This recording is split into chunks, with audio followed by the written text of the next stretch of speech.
আপনি কি জানেন এমন একটি গোপন গুনাহ আছে যেটা আপনার বছরের পর বছর ইবাদত এক মুহূর্তে নষ্ট করে দিতে পারে।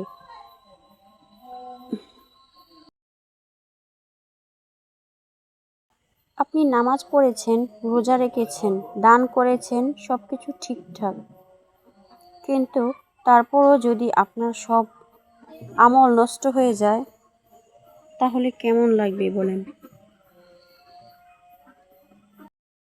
হে প্রিয় ভাই ও বোনেরা, আজকে আমরা কথা বলবো রিয়া বা দেখানোর জন্য ইবাদত করা নিয়ে। যারা রিয়া এমন একটি গুনাহ যেটা খুবই শুষ্ক।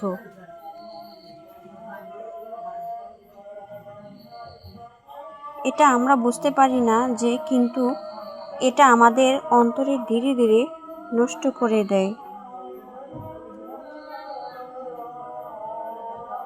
ধরুন আপনি নামাজ পড়েছেন, কিন্তু মনে মনে ভাবছেন মানুষ দেখলে বলবে কি ভালো মানুষ। আপনি দান করেছেন, কিন্তু চান সবাই জানুক আপনি কত টাকা দান করলেন। বাহিরে এটা খুবই সুন্দর দেখায়, কিন্তু ভেতরে এটা আল্লাহর জন্য নয়, এটা মানুষের জন্য। আর এখানেই সমস্যা। ইসলামে ইবাদতের মূল হলো নিয়ত।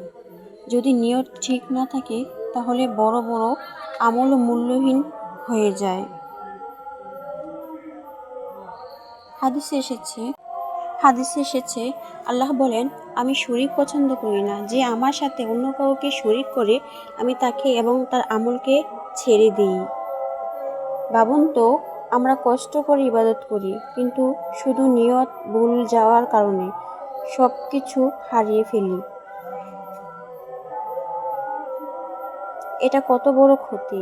রিয়া শুধু আমল নষ্ট করে না, এটা আমাদের অন্তরকে দুর্বল করে দেয়। আমরা মানুষ প্রশংসার উপর নির্ভরশীল হয়ে যাই, আল্লাহ সন্তুষ্ট ভুলে যাই। কিন্তু একজন সত্যিকারের মুমিনকে সেই ব্যক্তি যে গোপনে ভালো কাজ করে এবং চায় শুধু আল্লাহ জানুক, আর কেউ না জানুক। নামাজ পড়ে, কিন্তু দেখুক বা না দেখুক সে দান করে, কেউ জানুক বা না জানুক, কারণ সে জানে আল্লাহ সব দেখেছেন।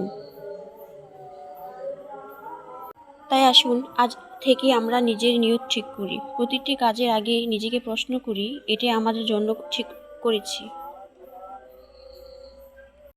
যদি আমরা নিয়ত ঠিক করতে পারি তাহলে আমাদের ছোট আমল বড় হয়ে যাবে। আল্লাহ আমাদের খাঁটি নিয়তে আমল করার তৌফিক দান করুক, আমিন। চ্যানেলটি সাবস্ক্রাইব করে পাশে থাকুন। ভিডিওটি ভালো লাগলে শেয়ার করুন এবং আমাদের ইসলামিক ভিডিও পেতে সাবস্ক্রাইব করুন।